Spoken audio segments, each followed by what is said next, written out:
All glory be to God. எனக்கு அன்பானவர்களே, பிரசங்கி 3ஆம் அதிகாரம் 7வது வசனத்தை வாசித்து பாருங்கள். ஒரு மனிதன் மௌனமாக இருக்க வேண்டிய காலத்திலே மௌனமாக இருக்க வேண்டும். அதே மனிதனுக்கு வேதம் சொல்லுகிறது, ஞானி சொல்லுகிறார், நீ பேச வேண்டிய காலத்தில் பேசு. எல்லாரும் சொல்லுங்க, பேச வேண்டிய காலத்தில் நீ பேசு. என்ன பாஸ்டர், மௌனமாக ஆரம்பத்தில் சொன்னீர்களே? உண்மை. மௌனமாக இருக்கக்கூடிய காலத்தில் நாம் மௌனமாக இருக்க வேண்டும். என்னுடைய பிரசங்கத்தை நன்றாக புரிந்து கொள்ளுங்கள். பாஸ்டர் மௌனமாக இருக்க சொல்லிட்டாரே, எனவே நான் ஜெபிக்க வரும்போது, ஆலயத்துக்கு வரும்போது அப்படி அமைதியாக இருப்பேன், கம்முன்னு இருப்பேன், ஒரு தவம் ஒரு மனிதன் இருப்பதை போல இருப்பேன் என்று நீங்கள் நினைக்கக்கூடாது. பிரியமானவர்களே, நீங்கள் நினைக்கக்கூடாது. தீமையான காலத்திலே உன்னை குறித்து மற்றவர்கள் தாறுமாறாக பேசுகிற காலகட்டத்தில் நீங்கள் மௌனமாக இருக்க வேண்டும். உங்களுக்கு முன்பதாக ஒரு துன்மார்க்கன், ஒரு அந்நியன், ஒரு அவிசுவாசி, தேவனுக்கு விரோதமாக வாழ்கிறவன் இருக்கும்போது மௌனமாக இருங்கள் என்று சொன்னார். ஆனால் அதே நேரத்தில் பேச வேண்டிய காலத்தில் நீங்களும் நானும் மௌனமாக இருக்கக்கூடாது. பேச வேண்டிய காலத்தில் நீங்களும் நானும் மௌனமாக இருந்தால் வாழ்க்கையிலே தோல்வி உண்டாகும், வாழ்க்கையிலே தோல்வி வரும். பேச வேண்டிய காலத்தில் நாம் மௌனமாக இருந்தால் நன்மைகளை நாம் இழந்து விடுவோம். பேச வேண்டிய காலத்திலே நாம் அமைதியாக மௌனமாக இருந்தால் ஆசீர்வாதங்கள் நம்முடைய வாழ்க்கை விட்டு தூரம் போய்விடும். ஆகவே பேச வேண்டிய காலத்தில் பேசணும். எல்லாரும் சொல்லுங்க ப்ளீஸ், எல்லாரும் சொல்லுங்க, வாய் விரிவா தெரியும். நான் பேச வேண்டிய காலத்திலே நான் பேசுவேன். தேவனுக்கே மகிமை உண்டாகட்டும்.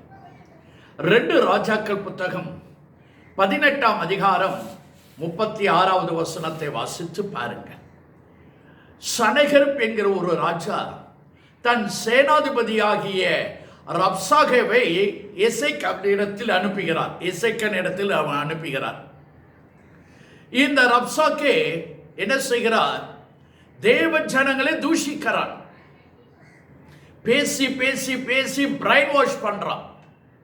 பேசி பேசி பேசி ரொம்ப டென்ஷன் பண்றான். பேசி பேசி பேசி ஜனங்களை குழப்பி விட்டான். இதை அறிந்த ராஜா ஜனங்களுக்கு ஒரு கட்டளை கொடுக்கிறார். என்ன கட்டளை? ரப்சாகே,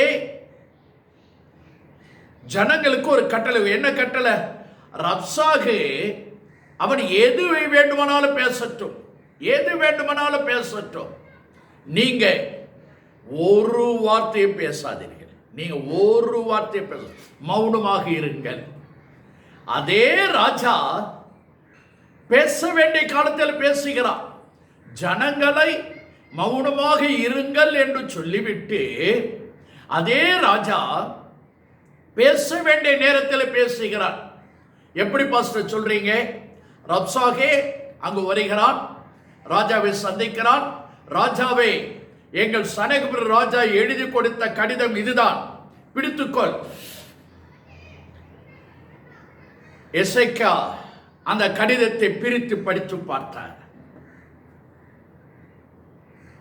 ஏ எசேக்கியா, மரியாதையாக என் இடத்தில் நீ சரணடைந்து விடு. உன்னுடைய தேவனால் உன்னை மீட்கவே முடியாது, விடுவிக்கவே முடியாது, தப்பிக்கவே முடியாது என்று அவதூறாக, தாறுமாறாக, கேவலமாக தேவனை தூஷித்து அங்கு ஒன்று கடிதத்தை எழுதி கொடுக்கிறான். அதை எசேக்கியா வாசித்தார். எசேக்கியா அந்த கடிதத்தை எடுத்துக்கொண்டார், போகிறார் தேவ சமூகத்திற்கு. ஜனங்கள் எல்லாரும் பார்க்கிறாங்க, நம்ம எல்லாம் மௌனமா இருன்னு சொல்லிட்டு ராஜா எங்க போறாரு தெரியலையே. எசேக்கியா நேர போறார், தேவ சமூகத்திற்கு போனார்.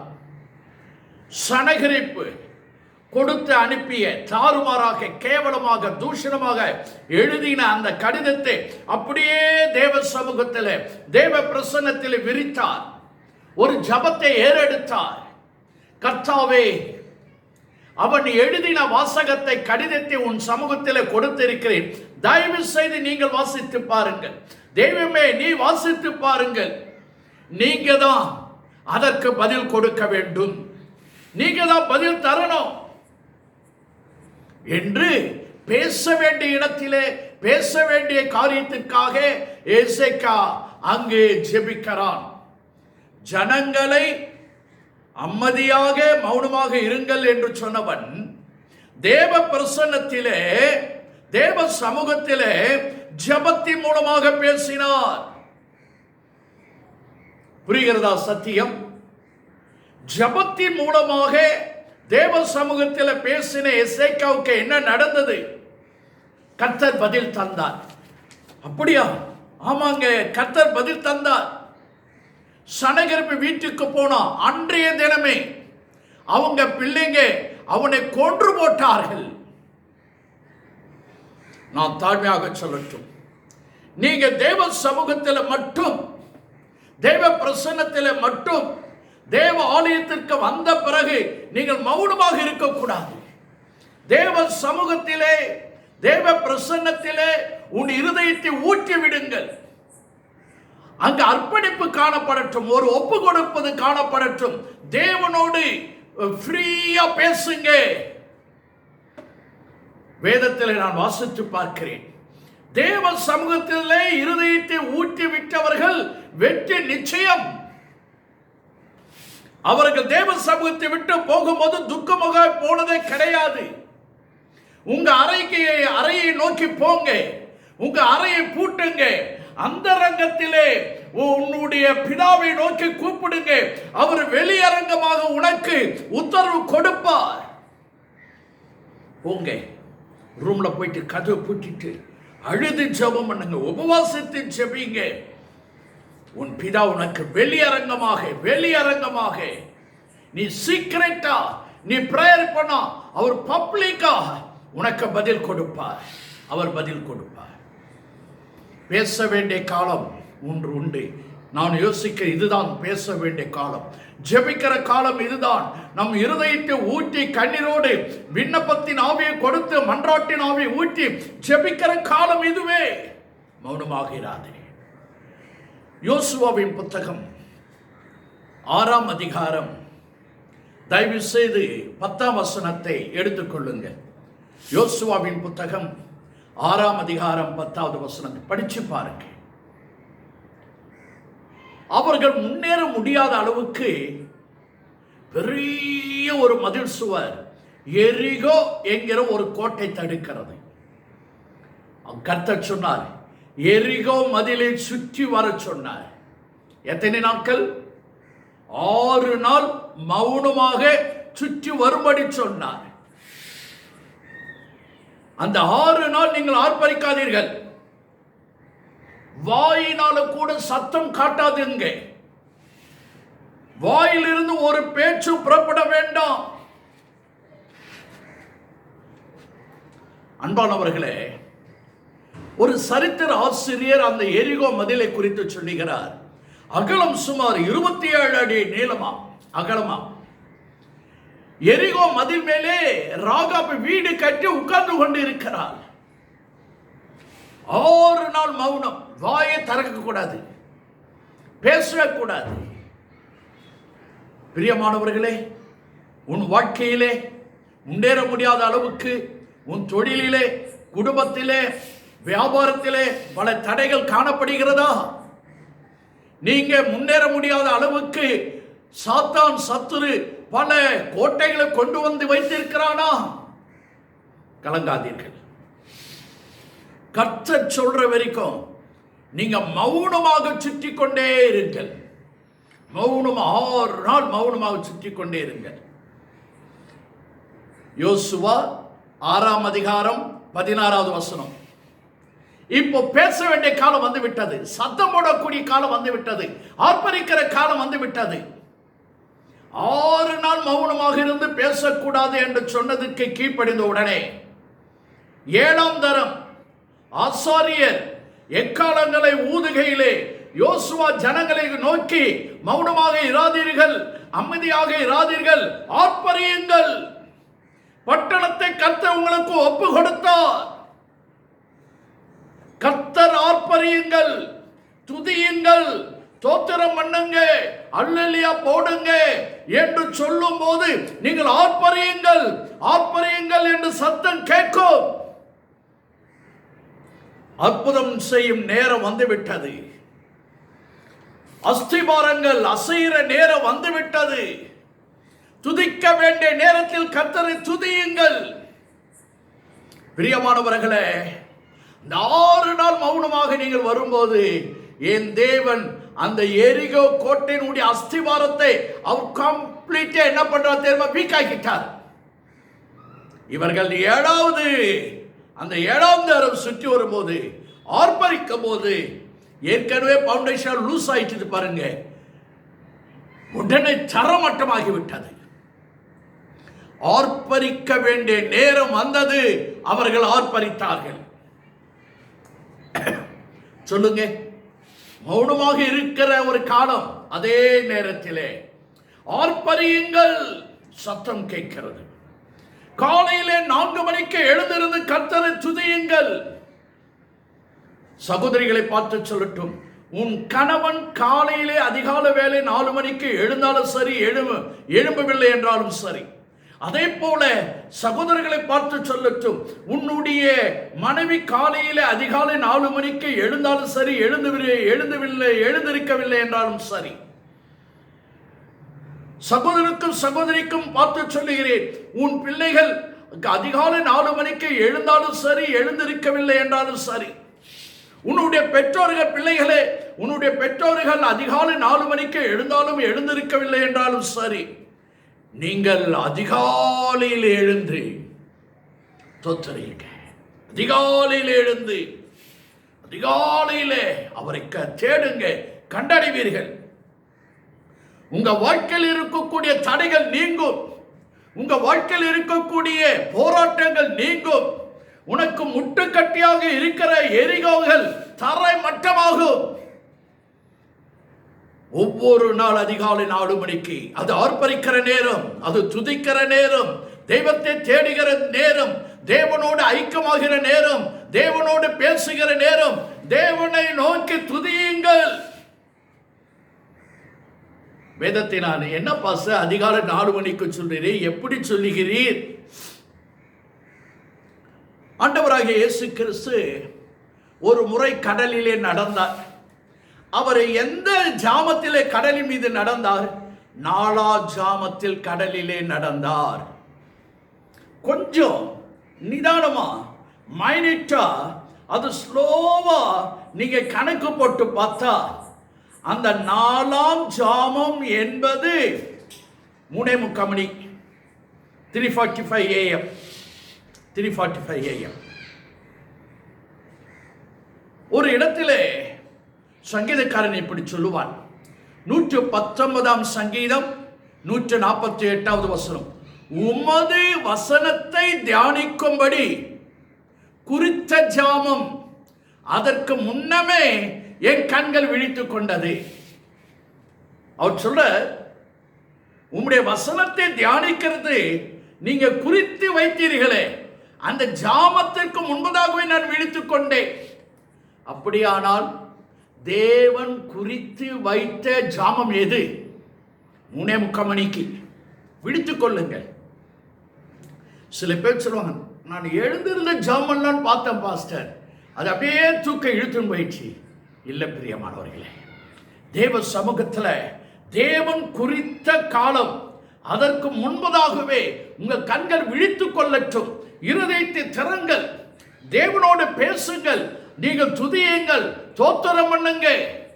தமிழில் ஒரு பழமொழி சொல்லுவாங்க, தமிழில் ஒரு பாடம் சொல்லி கொடுப்பாங்க, காலையில் எழுந்தவுடன் நல்ல படிப்பு. ஏன்னா அதிகாலை வேலையில் எழுந்து நல்லா படிக்கும் போது இந்த பிரைன் ரொம்ப ஃப்ரெஷ்ஷாக இருக்கும். அப்போ நீங்கள் துதித்து வேதத்தை வாசித்து தியானிக்கும் போது அந்த வசனம் அப்படியே மைண்ட்ல ஸ்டோர் ஆயிடும்.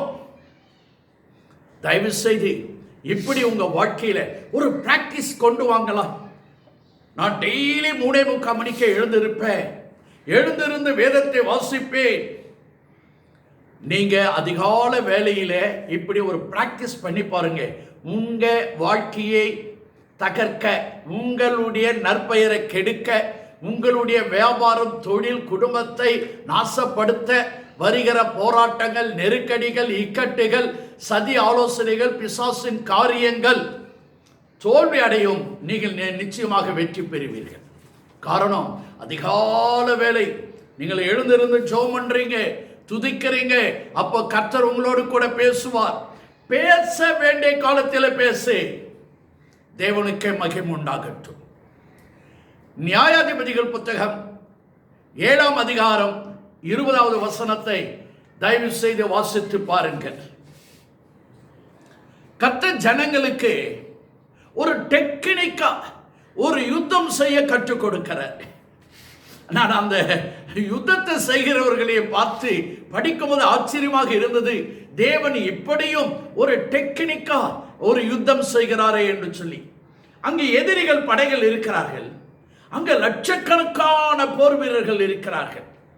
அவர்களோடு கூட யுத்தம் செய்வதற்காக இங்கு இப்பொழுது கிதியோன் போகிறான். ஆனால் அவனுடைய இடத்தில் 300 பேர் தான் இருக்கிறாங்க.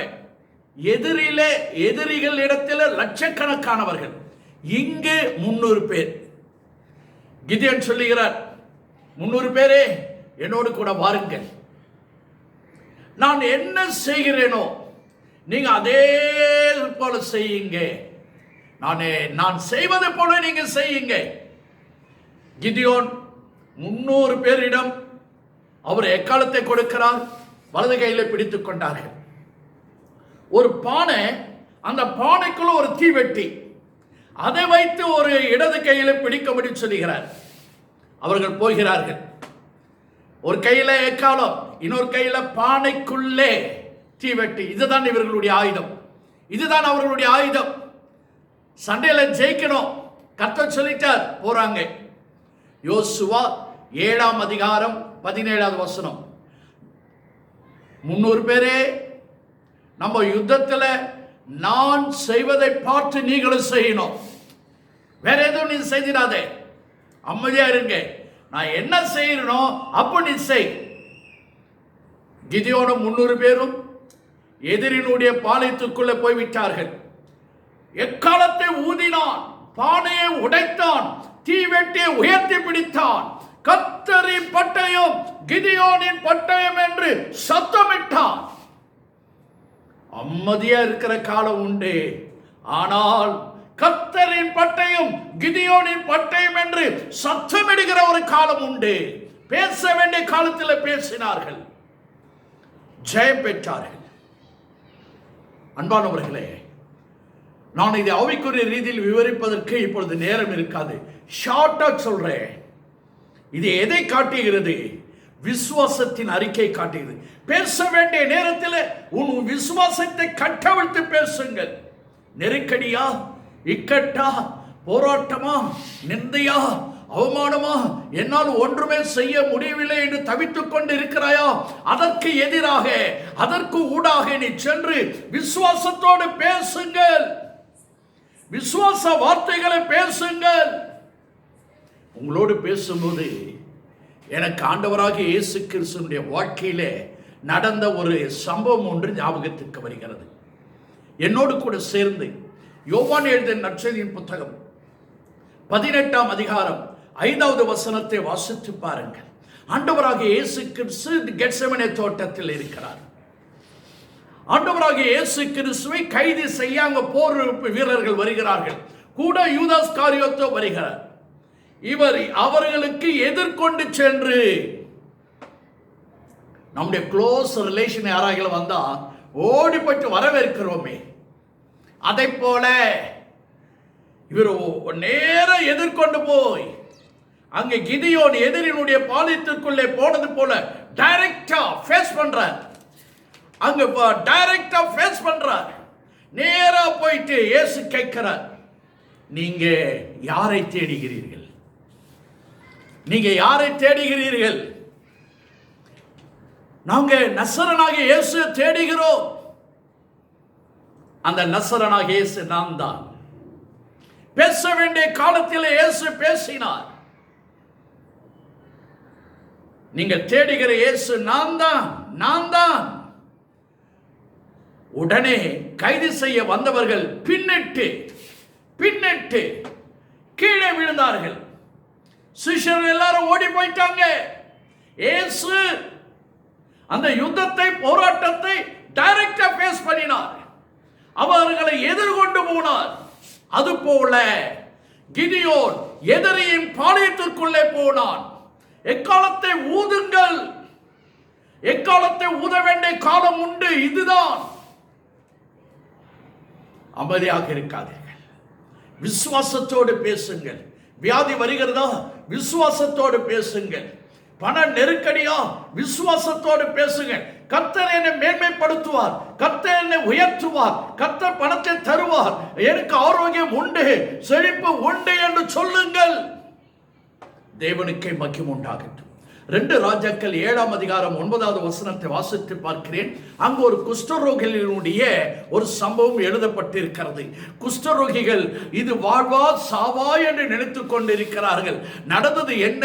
குஷ்டரோகிகள் எதிரினுடைய அந்த பாளையத்திற்கே போய்விட்டார்கள். அங்கு போய் பார்க்கிறாங்க, அந்த சத்துருக்கள் எல்லாம் ஓடி போயிட்டாங்க. இதை பார்த்து ஒரு குஷ்டரோகி சொன்னான், இது மௌனமாக இருக்கிற நேரம் அல்ல, இது நற்செய்தி அறிவிக்கிற நாள். நாம் மௌனமாக இருக்கக்கூடாது. ரட்சிக்கப்பட்டவர்களே, நீங்கள் மௌனமாக இருக்கக்கூடாது. புறஜாதிகள் இடத்திலே, ஏழைகள் இடத்திலே, தேவனை அறியாத ஜனங்களிடத்திலே சுவிசேஷத்தை சொல்லுங்கள். கிறிஸ்தவர்கள் இடத்திலே சென்று ஆரோக்கிய உபதேசத்தை சொல்லுங்கள். கவனியுங்கள் என்னுடைய செய்தியை. பாவிகளிடம் நீங்கள் சுவிசேஷம் சொல்ல வேண்டும். மற்ற சபை விசுவாசிகளிடம் ஆழ்ந்த சத்தியங்களை, சவுண்ட் டாக்டரின், ஆரோக்கியமான உபதேசத்தை நீங்கள் சொல்லுங்கள். சுவிசேஷத்தை, உபதேசத்தையும் அறிவிக்க நாம் மௌனமாக இருக்கக்கூடாது. இந்த கடைசி காலத்தில் நற்செய்தி அறிவியுங்கள். ஒரு வார்த்தை சொல்லி நாம் முடிக்கட்டும். எஸ்தர் 4:14 எஸ்தரே, இந்த டாப் போஸ்ட் ஹை லெவல் வந்ததற்கு காரணம் என்ன தெரியுமா? நீ மௌனமாக இருக்கக்கூடாது. நீ மௌனமாக இருந்தால் இந்த யூதருக்கு சகாயமும் ரட்சிப்பும் வேற ஒரு இடத்தில் இருந்து வரும். நான் சொல்லட்டும், கர்த்தர் உன்னை உயர்த்தினதற்கு ஒரு காரணம் உண்டு. உனக்கு சுகத்தை கொடுத்ததற்கு ஒரு காரணம் உண்டு. உன்னை இந்த ஸ்தலத்தில் கொண்டு வந்ததற்கு ஒரு காரணம் உண்டு. கர்த்தர் உன்னை ரட்சித்ததற்கு ஒரு காரணம் உண்டு. இதை கேட்ட உடனே எஸ்தர் நான் செத்தாலும் சாகிறேன் என்று 3 நாள் உபவாசித்து ஜெபித்தார். ஏசாயா 62:6 ஒரு காலம் மௌனமாக இராத ஜாமக்காரர்களை சபையில எழுப்புகிறார். கர்த்தரை பிரஸ்தாபம் பண்ணுகிறவர்களே, நீங்கள் மௌனமாக இருக்காதீர்கள். எல்லாரும் முழங்கால் படிட்டு அபிஷேகத்தில் நிரம்பி, ஓ நான் ஜாமக்காரராக என்னை எழுப்பும் ஆண்டவரே சொல்லுங்க. நான் நற்செய்தி அறிவிக்கிற நாள் இது. நான் மௌனமாக இருக்க மாட்டேன் சொல்லுங்க. கர்த்தருடைய அந்த பிரஸ்தாபத்தை செய்கிறவர்களே அமைதியாக இருக்காதீர்கள். உன்னை உயர்த்தினதற்கு காரணம் ஒரு நோக்கம் உண்டு. நீ சத்தியத்தை சொல்ல வேண்டும், உபவாசிக்க வேண்டும், ஜெபிக்க வேண்டும்.